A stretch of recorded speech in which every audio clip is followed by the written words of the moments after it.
جمهوری اسلامی حرص اماراتو داره، اینی که چرا اونا یه مدل حکومتی موفقن، چرا مردمشون راضیان از حکومت، چرا دنیا بهشون احترام میگذاره و مهمتر از اون از نظر اکثریت مردم ایران هم اونا سیستم حکومتیشون قابل احترامه.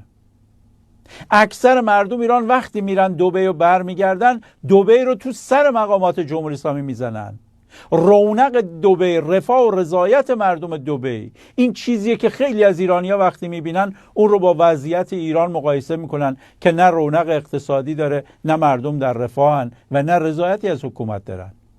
مردم این رو مدام تو سر مقامات جمهوری اسلامی میزنن که مردم امارات حتما حاکمای خوبی داشتن، حاکمای عاقلی داشتن که وضع زندگیشون اینه و ما در ایران حتما حاکمای بیکفایت و دزد و فاسدی داشتیم که وضعیتمون الان اینه.